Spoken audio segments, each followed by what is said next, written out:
Bonjour. Bonjour, bonjour. Aujourd'hui, donc, merci à vous d'être là. Je crois qu'il y a déjà une trentaine, 31 participants. Comme on l'a annoncé dans nos divers posts, on va aujourd'hui vous présenter la synthèse de la série Dire comme confiné, qui est donc une série qu'on a initiée en mars dernier, qui était une série d'interviews, en fait, 19 exactement, de directeurs et de directrices de la communication et du marketing, qu'on a initié donc chez Presspack en mars dernier. On savait pas du tout que ça allait durer autant de temps. L'idée pour nous, Presspack, c'était de comprendre un peu comment la crise allait impacter le quotidien des professionnels de la communication et l'exercice de leur métier. Et donc, c'est ce qu'on a fait. Voilà, mois après mois, on a interviewé des directeurs de la communication et du marketing. Pourquoi on a fait ça? Bonjour, je me présente, je suis donc Loïc Tanguy, le Chief Marketing Officer d'E-Presspack. Donc, c'est un grand jour pour nous parce qu'effectivement, c'est 12 mois de travail et 12 mois d'enquête. Je vais très, très rapidement, parce que je pense que ce n'est pas le sujet aujourd'hui, vous présenter qui est Presspack. Donc, nous sommes pionniers et leaders de newsroom digital en Europe, ce qui nous donne la possibilité et ce qui nous a donné la possibilité de pouvoir analyser un petit peu tout ce qui se passait autour de la communication lors de cette crise de la Covid. Nous avons la chance de travailler effectivement avec à peu près 300 grandes compagnies, grandes entreprises françaises et étrangères. Vous en avez quelques-unes sur la gauche, sur la droite de votre écran. Nous avons 4 bureaux, un à Paris, un à Londres, un à Madrid et un à Milan. Et nous sommes une équipe d'une cinquantaine de collaborateurs. Très rapidement, et je ne vais pas m'étendre, les newsrooms sont des outils digitaux, donc des plateformes tout en une, qui permettent effectivement de gérer complètement la réputation et la communication d'une marque, en se donnant la possibilité de pouvoir créer des contenus, de pouvoir les diffuser, de créer des événements live, de pouvoir les diffuser en ligne, de gérer l'ensemble de ces audiences, qu'elles soient journalistes, influenceurs ou autres parties prenantes, et également de gérer la gestion du travail à distance. Des outils qui ont permis effectivement de pouvoir compenser les problématiques qu'on a pu avoir avec la crise. Je vais laisser maintenant Yael, qui est notre responsable de la communication, vous présenter cette synthèse et nos intervenantes, donc Anne-Sophie et Pénélope.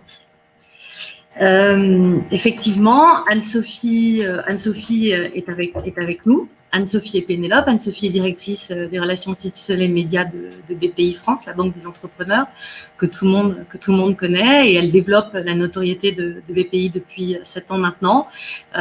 Et voilà, et elle développe sa réputation dans les milieux journalistiques, institutionnels et politiques. Et puis elle dirige une équipe de 10 personnes. Donc Anne-Sophie a accepté d'animer et de commenter en tout cas cette synthèse à laquelle elle a participé. Pénélope, qui est avec nous aussi, qui est directrice de la communication et membre du COMEX de Elsan, qui est un groupe d'établissements privés en France. Pénélope a la particularité d'avoir commencé sa carrière en tant que journaliste, et puis elle a rejoint, en tout cas en 2016, en 2016 Elsan, et elle est à la tête aujourd'hui d'une équipe d'experts pluridisciplinaires, et elle anime un réseau de référents en France. 90 référents. Alors, cette série, on l'a appelée le club des 19. On a eu la chance, en tout cas, d'interviewer 19 personnes. Donc, Valérie Lesenbaum-Stepler, qui est directrice média d'AXA. Rosemary Tunier, qui travaille pour la NSM. Anne-Sophie, donc, de Faucigny, qu'on a présenté. Renaud Xernès, de Dalkia. Il n'y est plus, maintenant il est chez RTE, mais en tout cas, à l'époque, il a accepté de nous parler. Laurent Chapioni, qui travaille pour Deloitte France. Pénélope, qui est avec nous, donc chez Elsan. Rémi Calvet, qui est directeur de la communication de Framatome. Guillaume Papin, qui nous avait d'ailleurs sollicité à la tête de la FHF. Julien Lanfried, qui est directeur exécutif de communication de Gessina. Sylvie Noulette, qui a un profil un petit peu plus marketing et qui travaillait pour ailleurs. Je crois qu'elle est aussi en cours de changement de poste. Charlotte Le Tondo, qui est directrice de la com corporate de ING France. Domitil Fafin, qui est à la tête de la com corporate de L'Oréal. Jonathan Evans, au UK, qui dirige cette plateforme de communication, toujours dans le domaine de la santé d'ailleurs, en Angleterre. Valérie Lautier, qui travaille pour Pierre et Vacances Center Park, qui doit être d'ailleurs parmi nous. Laurent Ditouzé, chef du service d'information du CIRPA, donc de la gendarmerie. Caroline Tiquet, qui s'occupe de la com et du marketing du SLIP français. Marie Laloy, qui était donc CMO et vice-présidente de UCAR, qui est aujourd'hui chez Aramisauto, elle a changé de poste. Stéphanie Herman, donc, qui est directrice de la com éditoriale d'Unibail, et Caroline Roulet, qui est directrice marketing de Viva Technologies. Voilà. Donc, au gré, quand on a voulu faire justement la synthèse de ces 19 interviews, plusieurs items, et finalement on n'abordera pas tous les items aujourd'hui parce que c'est assez riche. Grosso modo, ce qu'on a vu, c'est que la crise, évidemment, pour la plupart de ces professionnels, a joué un rôle d'accélérateur sur le plan opérationnel. Ça, je pense que c'est un constat largement partagé. Que évidemment les professionnels de la com ont dû faire face à plusieurs fronts, on le verra, 2 d'entre eux en particularité, qui est la pression plus forte de parties prenantes qui sont plus nombreuses, qui sont en demande de plus de transparence, de plus de pédagogie. Je pense que ça complique encore plus, même si c'était vrai avant la crise, le travail des directeurs de la communication. Et puis la com est considérée aujourd'hui comme un acteur de changement. On le verra, les audiences sont en attente de plus de preuves, de moins de blabla. Les contenus sont devenus le nerf de la guerre. Les relations presse ont tiré beaucoup leur épingle du jeu pendant cette crise. Et puis la com interne, tout le monde m'a parlé beaucoup de la com interne qui est devenue un nouvel étendard d'une communication toujours plus globalisée. Donc voilà, on va essayer d'aborder les points en jaune. Comme je le disais, donc les directeurs de la com ont été soumis à rude épreuve. Mais tous s'accordent à dire que le revers de la médaille, en tout cas la récompense, c'est que sur tous les plans, toutes les pratiques ou les compétences, elle a joué un rôle d'accélérateur, que ce soit dans le domaine digital, événementiel, des relations presse, de la production des contenus, de la com interne, du marketing, de l'animation des réseaux. Tout le monde a fait un saut, un grand saut. Pénélope nous le disait très bien. En un an, on a vécu l'équivalent d'une carrière professionnelle tout entière. Sylvie Noulette de Ayer nous dit, en 2 mois, j'ai appris plus qu'au cours des 3 dernières années. Et puis, Laurence de Deloitte nous dit, on a travaillé énormément et ça a été aussi un révélateur total sur le plan opérationnel et humain. Donc, voilà. En tout cas, la récompense de tout ça, c'est que, et ça on nous l'a dit aussi très clairement, c'est que la communication n'est jamais autant apparue aussi utile et stratégique dans l'entreprise, que ce soit auprès des COMEX, des patrons d'entreprise ou même des salariés. Laurence nous le dit très bien. Vous pouvez constater les citations. Et donc, Pénélope et Anne-Sophie, j'aurais envie de vous poser cette question. La com a démontré toute son utilité dans l'entreprise. Est-ce que c'est votre sentiment à vous aussi? Je veux bien démarrer. Rapidement, en fait, je trouve que cette crise a été le meilleur plan de com pour la communication ces derniers mois. Ça a été vraiment incroyable pour le secteur de la communication parce qu'elle s'est rendue indispensable tout le temps et pour tout le monde. Et même ceux qui n'en étaient pas convaincus ont compris que la communication était absolument stratégique. Alors maintenant, après, sur les questions de budget, aujourd'hui, alors qu'on est en train peut-être de sortir de la crise, c'est plus difficile pour certains d'entre nous. Les budgets ont sans doute, et vous le remarquez dans votre quotidien, ont sans doute diminué. Mais voilà, ça a été une période où, en effet, la communication s'est rendue extrêmement visible par tout le monde. Anne-Sophie, un petit commentaire ou... Oui, bien volontiers, je vous remercie. Peut-être en préambule, je voulais me présenter. En fait, je dirige les relations presse et les relations institutionnelles, ce qui, pour BPI France, recouvre en fait la sphère d'interaction avec les pouvoirs publics.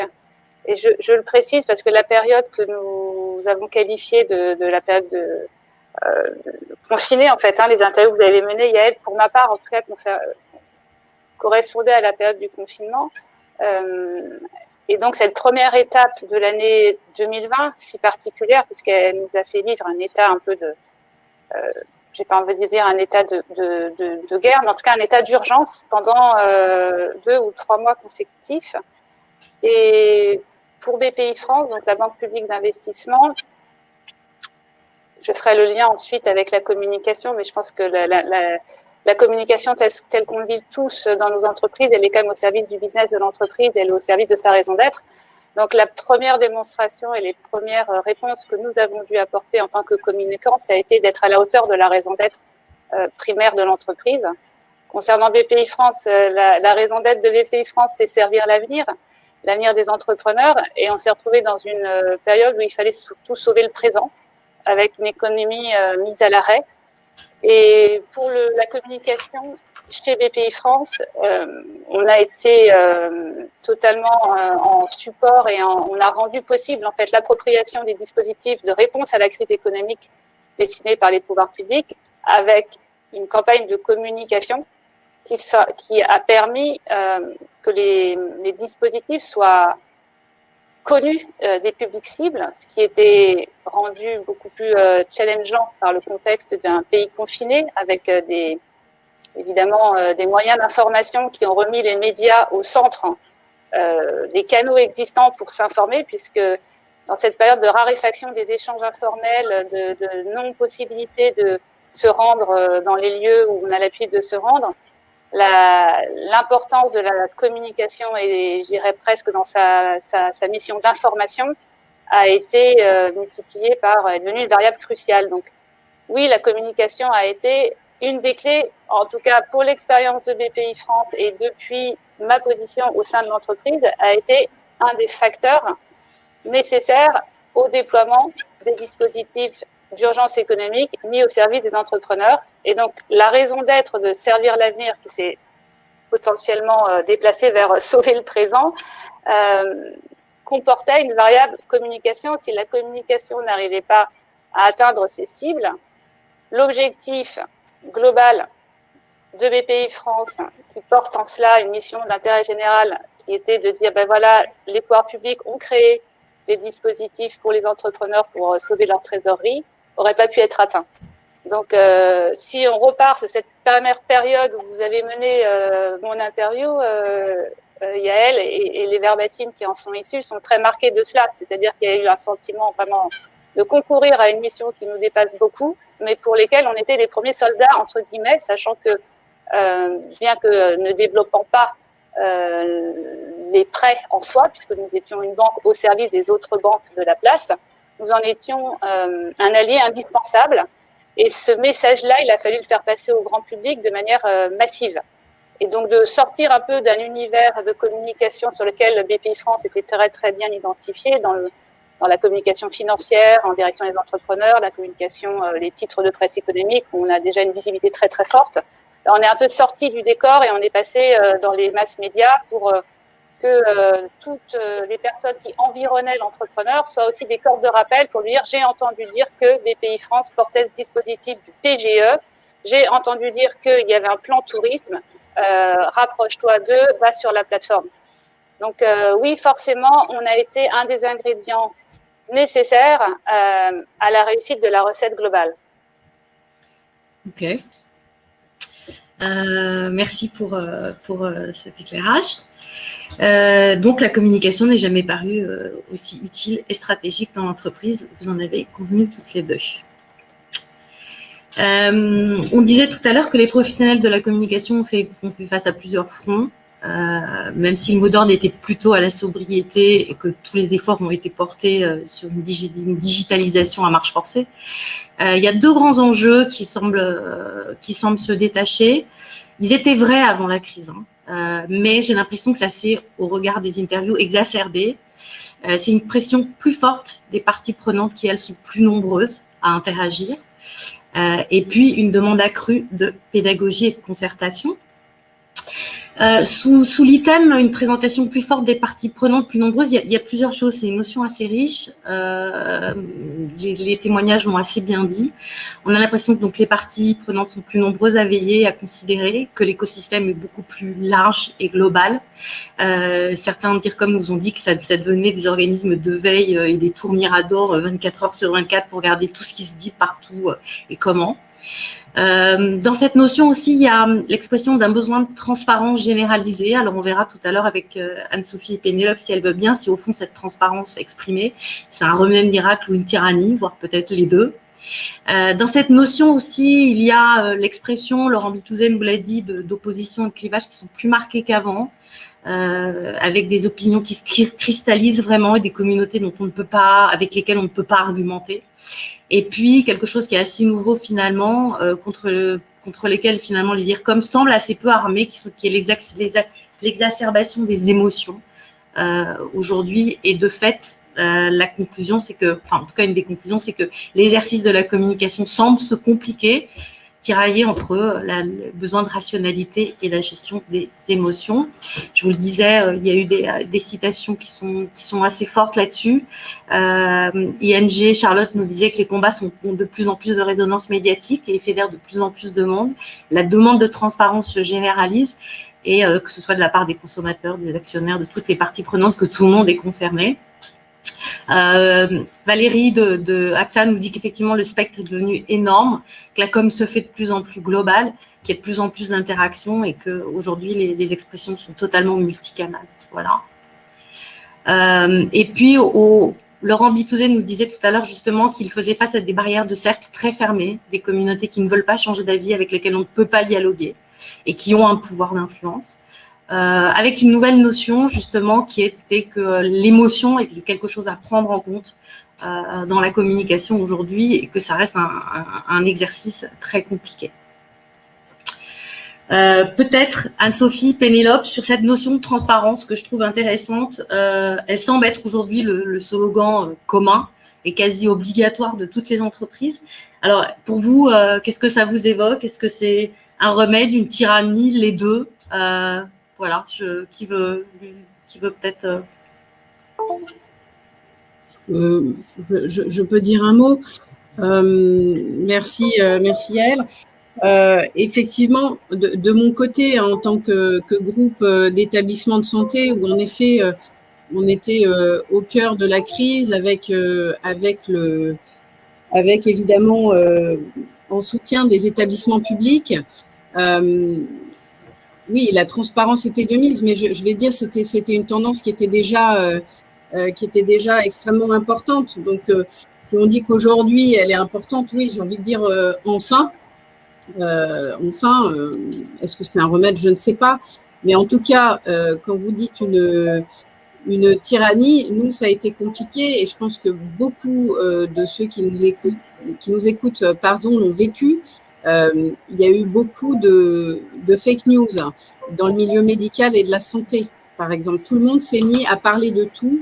Transparence, ok, mais si c'est pour parler de tout sur tous les sujets, ça a été extrêmement compliqué. Nous, on devait gérer la crise comme beaucoup d'entre vous au quotidien sur ces sujets médicaux, sur le Covid, sur comment soigner les gens, les réanimations, le nombre, les personnes qui rentraient, comment on sécurisait les établissements sur l'aspect sanitaire pour que tout le monde soit rassuré. Donc, si vous voulez, c'était compliqué de faire face à ces fake news qui se sont, j'ai l'impression, démultipliées pendant cette période. Et tout le monde avait un avis, surtout un avis médical sur ces sujets-là. Donc, pour nous, en tant que groupe d'établissements de santé, puisqu'on a des hôpitaux privés, ça a été extrêmement compliqué à gérer. Donc, effectivement, je dirais remède ou tyrannie, pour nous, c'est vraiment les deux. Anne-Sophie, un petit commentaire sur cette... ou une réponse? Oui, bien volontiers.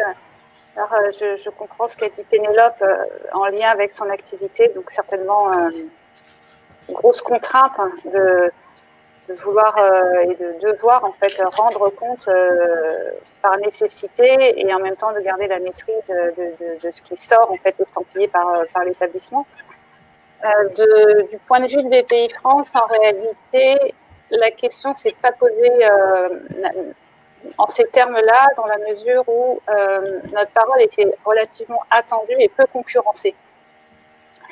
Dans la mesure où les émetteurs sur les dispositifs de gestion de crise étaient quand même assez identifiés.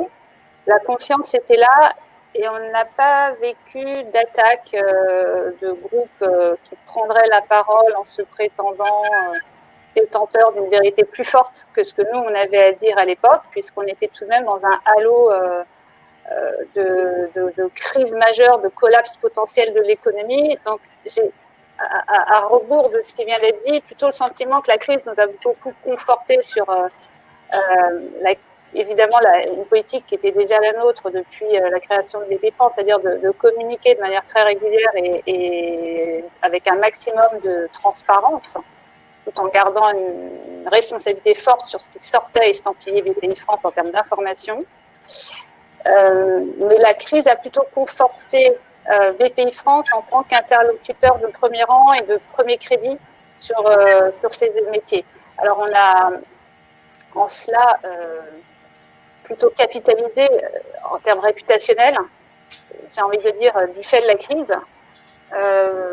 et été relativement peu chahuté en termes de défiance. La façon dont on a évolué aussi du fait de la crise, vous évoquiez en début de présentation l'accélérateur opérationnel. C'est vrai qu'on est aussi nous-mêmes dans une accélération de notre transformation digitale. Je parle au niveau plus large de BPI France Business. Et nos métiers en affaires publiques et en relations presse sont très précurseurs aussi de ces transformations-là. Donc, vous parliez de tour de contrôle, de vigilance H24 des réseaux. C'est vrai qu'on avait des outils de veille déjà assez pointus avant la crise, mais on n'a pas été saturé pendant cette crise. Je pense que la réputation de BPI France a plutôt gagné en crédibilité et qu'aujourd'hui, où on est un peu sorti de l'urgence totale, où on est sur la relance, on est sur cette lancée de confiance qui a été établie tout au long de la crise avec nos parties prenantes institutionnelles, médiatiques et politiques. Ok, merci Anne-Sophie. Autre constat, je le disais tout à l'heure, beaucoup d'entre vous m'ont parlé de pédagogie, de concertation, de co-construction, qui semble être un mode finalement opératoire assez généralisé. La com n'est plus providentielle, ça on le sait. Beaucoup nous ont parlé d'un besoin plus grand d'information, dialogue et d'un besoin d'adaptation. Alors au fond, Anne-Sophie et Pénélope, est-ce que la pédagogie, c'est pas une réponse, justement la réponse au besoin de transparence? Tout le monde m'a parlé effectivement de pédagogie un peu comme un angle stratégique pour les entreprises. Ils ont été plusieurs, donc je ne sais pas si vous avez quelque chose à dire là-dessus. Est-ce que la pédagogie, au fond, c'est pas la réponse à ce besoin de transparence? Pénélope? Oui, merci. Pédagogie, oui, on a eu beaucoup à en faire. Alors, on le disait tout à l'heure, effectivement, pour expliquer que des fausses informations étaient fausses, par exemple, mais vis-à-vis de nos cibles internes également. Alors, ça fait un petit pas de côté, mais on parlera tout à l'heure de la communication interne. Hein, vous en parliez au début. Et on va développer le sujet, je pense. Mais effectivement, nous, vis-à-vis de nos médecins, de nos collaborateurs, puisque les médecins sont libéraux chez nous, ils ne sont pas salariés comme dans le public. Nos collaborateurs, on a dû faire beaucoup de pédagogie dans un moment de crise où personne ne connaissait rien au début. Je l'avais dit au moment où vous m'aviez interviewé, effectivement, on a tous, je pense, appris en marchant dans cette crise géante, longue, où au début, effectivement, on ne savait pas où on allait.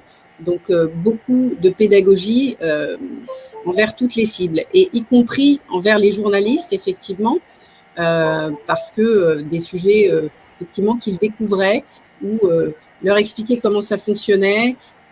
On a eu, on en parlera peut-être aussi tout à l'heure, mais des relations plus privilégiées, en tout cas avec les médias à ce moment-là.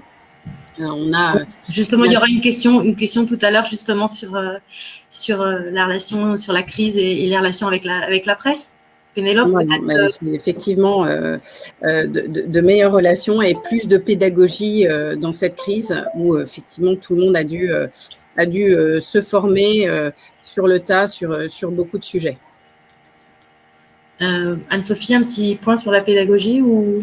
Oui, tout à fait. La pédagogie, c'est une variable essentielle dans nos métiers. En fait, on communique surtout pour être compris, donc et pour être bien compris. Donc, je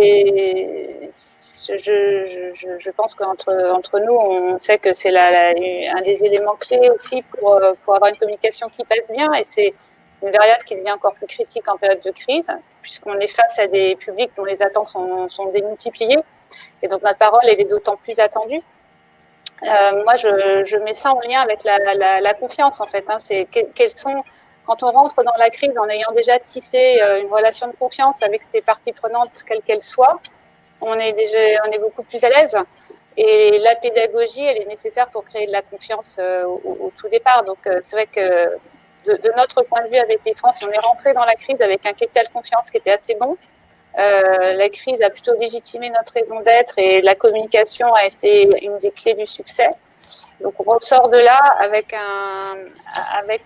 une envie d'écouter, je dirais, de rester sur cette ligne de simplicité, de proximité, qui sont d'ailleurs dans les valeurs de l'entreprise, et d'être encore plus dans la pédagogie, puisque le monde est complexe, les solutions de financement d'investissement peuvent être simplifiées dans leur pour rencontrer leur public et connaître un succès. Donc oui, ça reste une variable clé. Ok. D'accord. Merci. Qu'est-ce qui se passe? Excusez-moi.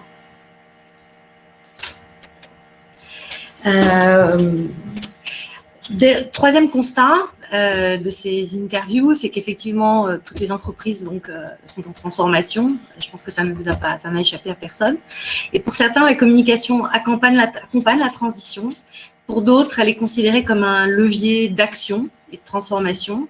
Anne-Sophie nous l'a dit, peut-être qu'elle pourra nous le commenter. Le faire savoir a toujours été considéré comme un levier d'action, car en faisant savoir, on fait advenir le changement. Julien nous raconte qu'effectivement, raconter la transformation est devenu en période de crise encore plus passionnant qu'avant.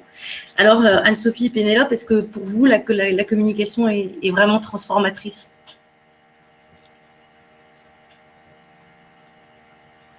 Oui, je crois qu'on l'a déjà dit, hein, c'est un acteur Anne-Sophie l'a dit au début, c'est un acteur incontournable de la transformation. Sophie parlait tout à l'heure de digitalisation. Je crois que beaucoup d'entre nous sont sur cette voie également. Hein, si on donne cet exemple, nous, on est en train pour prendre un exemple précis, en train de digitaliser les étapes du parcours de soins pour le patient. Il y a beaucoup de parties prenantes et la communication est fondamentale avec de la pédagogie, comme on le disait précédemment. Donc, c'est un facteur de transformation, un acteur de transformation et ça, on le vit au quotidien. C'est pas de transformation sans communication. Pour aller dans le sens de Pénélope, je dirais même que plus on digitalise, plus on a besoin de communiquer et de communiquer par voie non digitale. Puisque il faut pas que dans l'esprit de possible, en fait, la digitalisation, ce soit un refus de dialoguer. C'est ce qui peut être le plus mal vécu en réalité, c'est que plus on va faire d'outils digitaux, plus il faut que déjà on soit très performant dans les réponses, parce que si on digitalise, c'est pour faire gagner du temps, de la rapidité.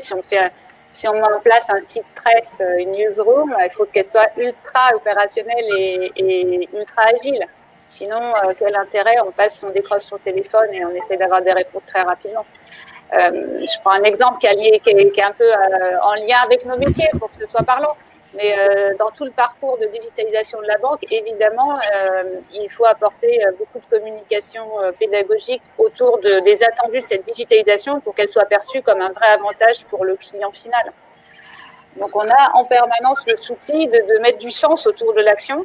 Et ça passe par les messages de communication. Si on ne met pas de sens autour de l'action, c'est-à-dire si on ne communique pas sur le sens, et c'était ma citation que vous avez reprise, et je la remets un peu en contexte pour qu'elle soit un peu compréhensible, c'est en mettant du sens sur ce que l'on fait qu'on provoque le changement. C'est-à-dire qu'on va communiquer sur la digitalisation, mais pour que nos cibles s'en saisissent, il faut qu'on communique le bénéfice qu'elles vont en retirer. C'est justement, vous nous devancez quelque peu, Anne-Sophie, justement le chapitre prochain, en fait, où on a constaté qu'effectivement la communication se faisait de plus en plus au service du sens. Il y a juste Laurent Bitouzet qui est, je crois, en ligne avec nous, qui souhaitait intervenir. Laurent, je suis désolée, on ne pourra pas vous voir sur l'écran, faute de vous avoir mis en intervenant. Mais si vous avez une question à poser ou quelque chose à demander, en fait, il y a un chat. Il y a un chat. Voilà.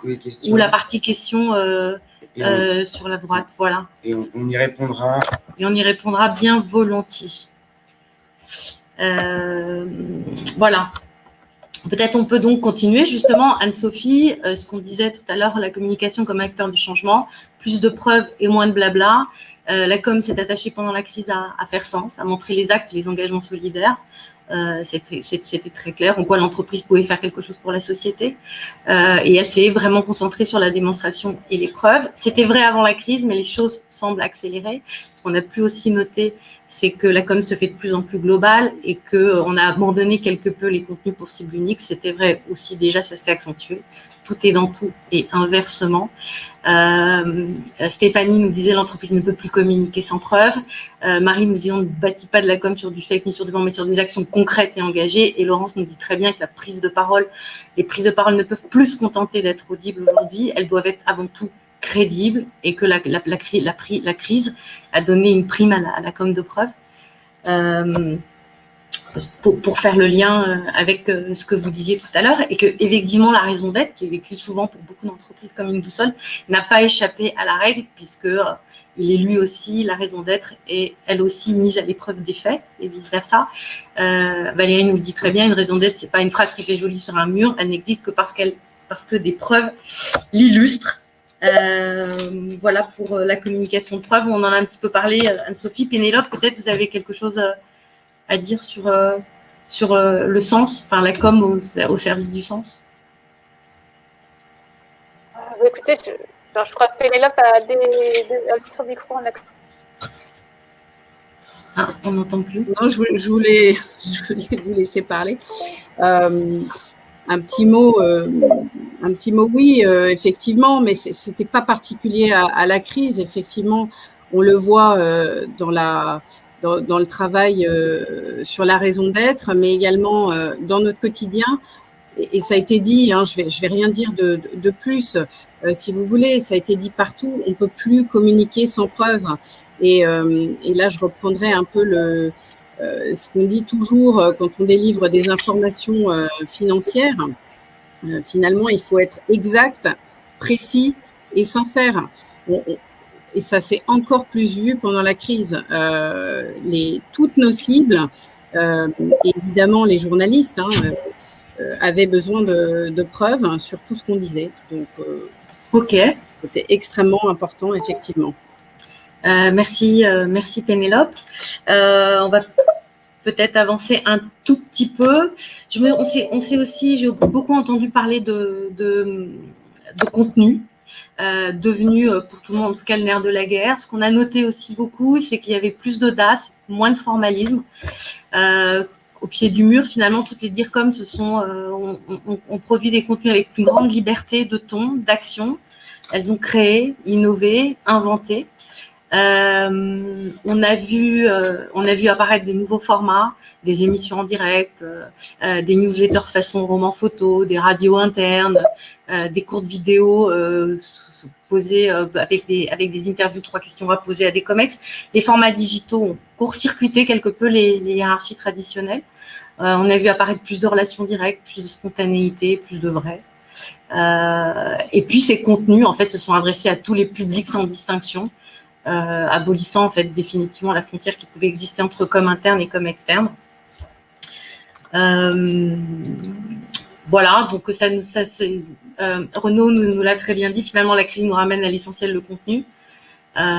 Et Laurent nous disait bien qu'en tant que service public, ils avaient tout intérêt à devenir un fournisseur d'informations et un média multi-support. Quand Charlotte nous disait qu'au fond, en termes de contenu, ils sont eux aussi repartis d'une page blanche. Peut-être un commentaire sur les contenus ou Pénélope, Anne-Sophie? Est-ce que vous aussi... Je rejoins ce que dit Laurent Bitouzet en fait dans sa citation. On a vécu vraiment quelque chose de très parallèle à BPI France. avec un intérêt évidemment très fort qu'on avait à ce que la prise en main de notre information par les médias soit la plus exacte possible. Et donc, on avait une responsabilité très, très forte de réussir à rassurer l'opinion des chefs d'entreprise et puis l'opinion dans son ensemble sur le fait que cette crise, les pouvoirs publics allaient pouvoir y apporter une réponse et que l'ensemble de la place bancaire allait aussi pouvoir massivement contribuer à cette réponse. Donc, on a fait ce chemin aussi de construire des formats qui soient assez rapidement réplicables pour garantir l'intégrité de nos messages. À titre d'exemple, en fait, sur le PGE, qui était un peu le dispositif phare de la période pour que la trésorerie des entreprises ne soit pas mise en péril et que la période du premier confinement très dur ne signifie pas qu'elle mette la clé sous la porte. On a réfléchi, évidemment, on a activé tous les canaux de communication et on était déjà quand même extrêmement communicants, donc nos relations presse ont été très fortes, mais il y a eu des nouveautés que je peux peut-être partager avec vous. C'est que, par exemple, on a fait parler notre directeur général sur Brut dans une vidéo très informelle où il donne le mode d'emploi du PGE. Et cette vidéo Brut, elle est devenue très virale, à tel point qu'elle a été considérée comme presque, je dirais, d'intérêt général, comme un vrai mode d'emploi qui s'adresse à des entrepreneurs qui ne vont pas forcément lire le Figaro, les Échos ou même regarder, suivre un journal du matin sur une radio grand public. Et donc, cette vidéo de Brut, elle a fait plusieurs millions de vues et elle a ensuite été hébergée sur le site de France Télévisions. C'est assez intéressant, non, de France Info, pardon, de Radio France. Et c'est assez intéressant de voir que dans la période, quand même, les médias de confiance ont fait vraiment un travail incroyable pour essayer d'être dans une notion d'information au public qui était un peu en économie de guerre, j'ai envie de dire, même si l'expression est un peu violente, mais on a forcément eu recours à plus de créativité. On n'aurait pas fait une vidéo brute pour les résultats financiers de BPI France en 2019. Et là, on a trouvé que le format s'y prêtait bien, qu'il était convaincant, il était pédagogique, il était didactique, et il serait dans un format qui nous permettrait de conquérir de nouveaux canaux et de nouvelles cibles. Et en cela, peut-être que je me lance un peu, mais j'ai l'impression que côté CIRPA, il y a eu aussi des choses de ce type-là. Bon. On va voir, ouais, puisque Laurent voulait s'exprimer, on va voir si on arrive à le faire participer. Autre constat, vous venez d'en parler avec la vidéo de Brut, Anne-Sophie. Évidemment, les relations presse ont été le grand gagnant en fait de cette période de crise. La pub ayant nettement marqué le pas, c'est vrai que tout le monde s'est mis à porter ses efforts sur le poids du corps, sur le haut et le earn média. J'ai envie de vous poser la question qu'est-ce que la crise a apporté, a changé dans vos relations avec la presse? Pénélope, Anne-Sophie, est-ce que ça a été plus dur, moins dur? Pénélope, peut-être un petit commentaire. Oui, alors, merci Yael. Je vais revenir sur ce que je commençais à dire tout à l'heure. Effectivement, pour nous, hôpitaux privés, évidemment, la presse avait un intérêt très fort en ce qui concernait nos activités. Donc, on a été totalement submergés par les demandes des médias. Donc, il a fallu nous organiser et répondre à chacun, parce qu'on sait combien il est important de répondre à chaque journaliste. Et on a réussi à tisser des relations privilégiées, justement, avec certains médias qu'on n'avait pas réussi à atteindre auparavant. Voilà, en les faisant venir dans nos établissements. C'était un moment où on l'a tous vu, hein, où trois quarts des contenus, voire même parfois presque 90% étaient liés à la crise qu'on vivait au quotidien. Donc on a pu tisser des relations intéressantes avec les journalistes. Et Anne-Sophie le disait tout à l'heure, effectivement, il y avait des médias qui ont institutionnalisé finalement la vérification aussi des informations, puisque beaucoup d'informations circulaient sur tout et n'importe quoi lié au Covid. Donc, on a pu bénéficié de leur savoir-faire et de l'expertise journalistique de certains médias extrêmement sérieux dans tous les domaines pour vérifier certaines informations. Et pour nous, ça a été très utile. Laurent justement, Bitouzé est parmi nous. Laurent, est-ce que Laurent qui a été très bavard pendant cette interview et c'était avec plaisir. Laurent, est-ce que tu as un commentaire à faire sur peut-être sur les slides précédents ou sur les relations presse finalement qui est le cœur de ton métier? Bonjour à tous, vous m'entendez bien?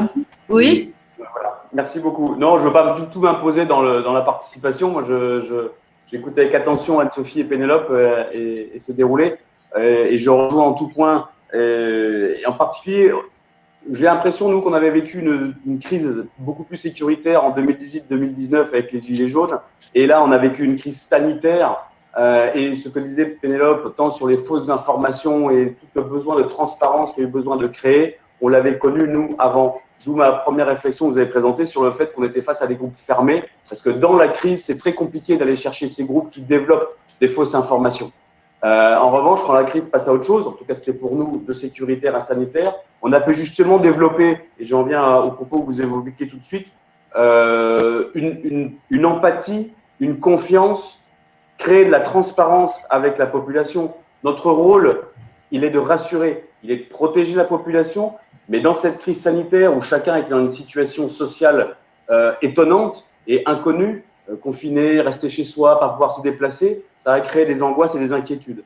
Et notre rôle, à nous qui étions encore sur le terrain, était de venir justement créer cette confiance. Donc on a pu développer des opérations de proximité vis-à-vis des soignants, vis-à-vis des entreprises dont et en particulier les TPE, les PME dont les salariés étaient en télétravail, vis-à-vis des élus qui avaient beaucoup moins de moyens pour travailler sur le terrain et développer des opérations qu'on a appelées répondre présent et qu'on a développées sur nos réseaux sociaux, devenant nous-mêmes un média tel qu'on l'avait déjà évoqué avec Comment.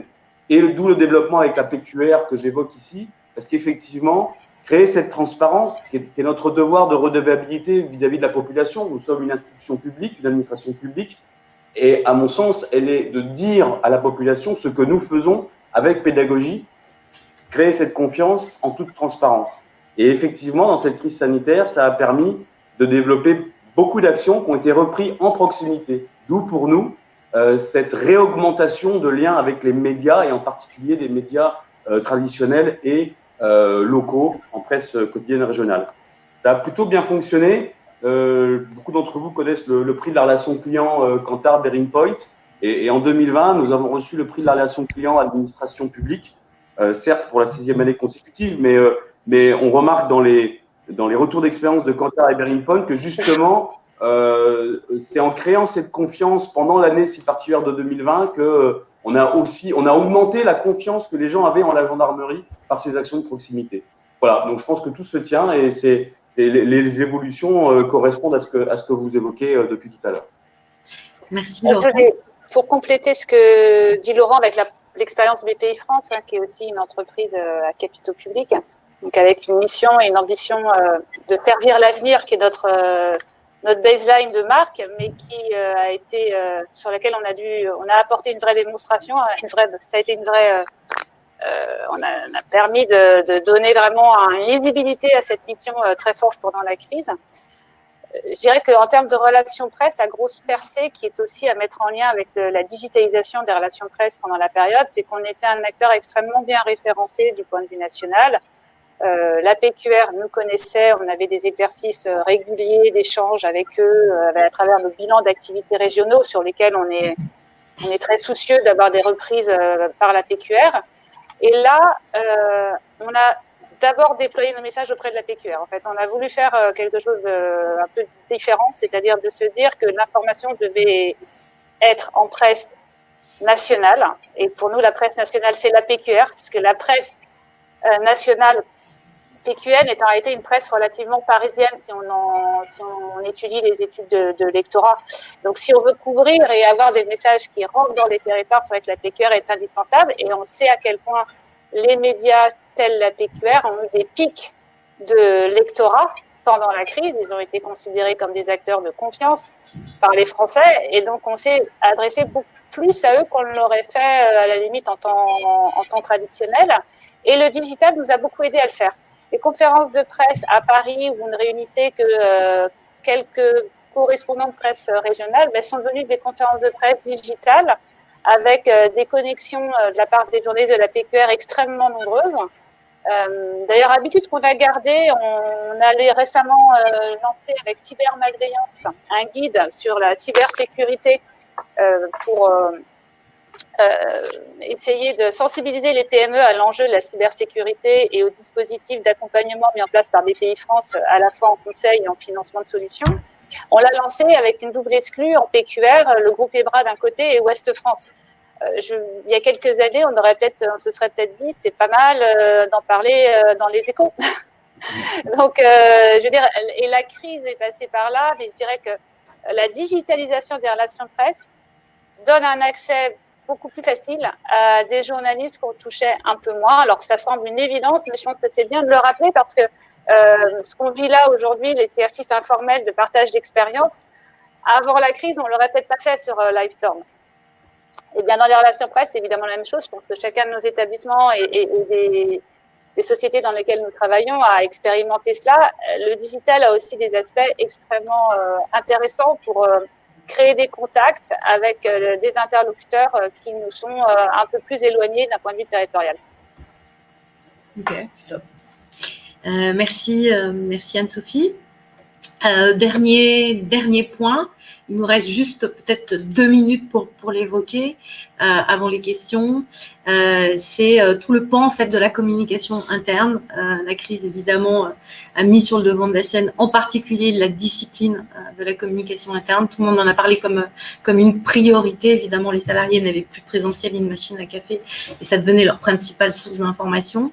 Mais je pense que les DIRCOM ont redécouvert, ou en tout cas le pouvoir des collaborateurs qui étaient à la fois soutien, ambassadeurs, donateurs parfois ou détracteurs, et que la marque employeur, en tout cas, est revenue comme un exercice prioritaire. De fait, les DIRCOM, on m'a dit que les DIRCOM s'étaient beaucoup rapprochés des DRH, et on a pu aussi noter aussi que toutes les forces vives de l'entreprise ont été mises à contribution, tous derrière l'étendard de la marque, que ce soit le top management, les COMEX, les franchisés, les distributeurs, les partenaires. Finalement, ça faisait tout un écosystème qui parlait pour et au nom de l'entreprise. Et de fait, la communication s'est fait plus incarnée et plus humanisée.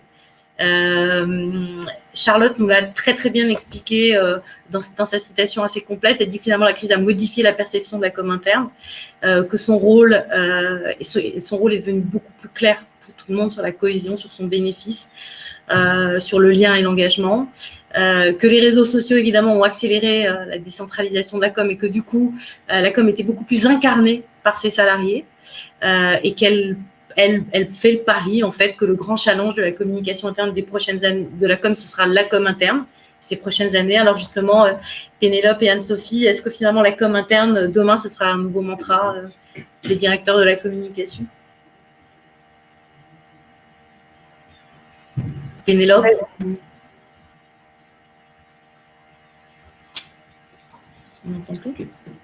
Oui, j'ai vu qu'Anne-Sophie activait son micro. Effectivement, mais pour nous, elle a toujours été très importante. Donc, la crise n'a finalement pas changé grand-chose. Nous, dans notre métier, 90% des collaborateurs sont au service des patients, donc sur le terrain, et n'ont pas forcément accès à un ordinateur. Mais pour le reste, pour les 10%, la digitalisation a accéléré la communication dans des moments où il fallait communiquer extrêmement rapidement en interne. Et pour les collaborateurs, effectivement, on s'est appuyé sur des porte-paroles, le middle management, des discussions, etc. Et la communication se faisait très vite par des réseaux différents. On a découvert des manières de communiquer, on a fait confiance, on a laissé effectivement les gens s'exprimer parce que c'était un temps où effectivement, il fallait, ou il faut encore, on n'est pas complètement sorti, il faut s'exprimer, il faut faire savoir, faire connaître, et donc